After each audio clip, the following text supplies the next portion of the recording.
name is James Nuchelos Hualacton Harry. I share the name Hualacton with my dad. I've been carving since I was 5 years old, working with my dad on carving projects, whether that was house posts or totem poles. He brought me around the world carving these types of works in the United Kingdom, the United States. It started for me at a very young age, and I've been doing it ever since. The significance of this proposal was that it's the first artist call that the city has issued directed specifically to Indigenous artists. It's also the single largest public art call that the city's ever offered. The creative process for Miyíw was started by walking through the Glenbrook Ravine. I was thinking about how this water had carved away all these different formations. Spent hours and hours kind of just absorbing the natural landscape. And James's presentation stood out so strongly as the most bold, but also the most sensitive and site-specific response. The form is sort of like this S-shaped form that kind of moves around three-dimensional space. Every curve influences another curve around And what I really found as I was carving this piece is that everything that I'm creating is actually based on the geography of the landscape. And I noticed that there was this trigon shape that was coming out of it and kept repeating itself. And that is very much used in Salish art. So it's not just about an art piece going with a building, it's really about connecting to the land that the building is on and the activities that surround the public realm of the building.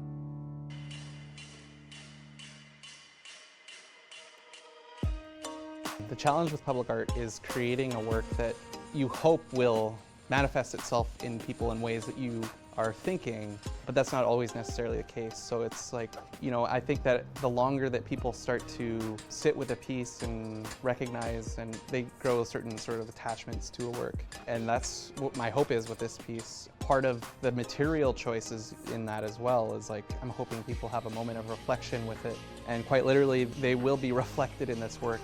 So for me to come full circle and to create a permanent piece of public art I think will also serve for generations to come, for future Indigenous kids or adults for that matter, to feel proud of who they are and not feel like they're invisible on their land.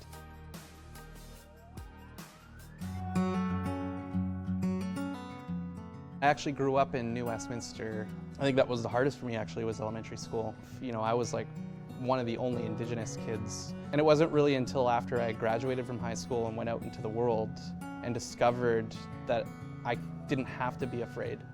It was people like my dad who made me feel confident in my ability to push my identity to the public sphere, or the public realm, and be proud of who I was.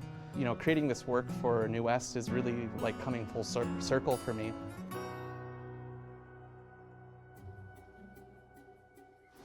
Oh my God. Yeah, it's shiny. It is shiny.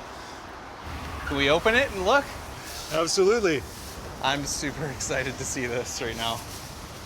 I mean, I already see parts of it, and I'm already sort of mind-boggled that this is coming to life. Or it's already coming, it's already alive. It's here. It is amazing. Wow. From carving it in my hand to this, that's the finish it's amazing. The lines and the edges, the curves, the arcs, they got it just right. It is a beautiful, reflective stainless steel piece. And I think there is something so beautiful in contrast with the architecture that is really orthogonal, really angled, and this incredibly fluid form with the kind of symbolic carve. There's also some special inlays on the ground plane with corten steel and concrete to kind of, it mimics the ripples of water moving out from the central base of the sculpture.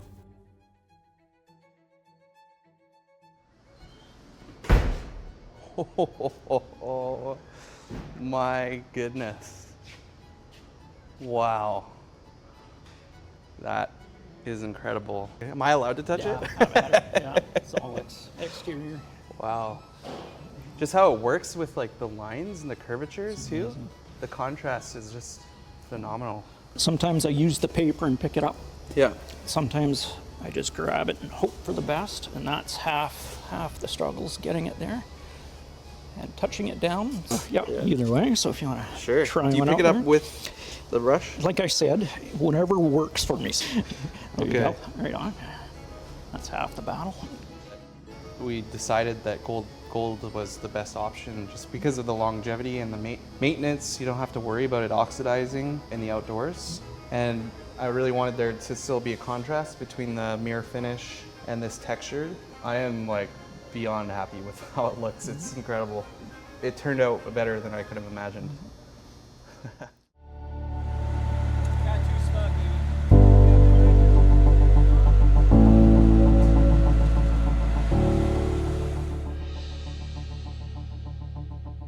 Oh man, feels like the end of a long journey and I'm super excited. Very important to us as Skohomish people to follow our traditions, and what's going to happen today is that we're actually separating his soul from the artwork, because we believe when you work on a design and you're building it, that your heart and soul go into it, and when it's complete, it's really important to do that separation. He's letting go of this art piece.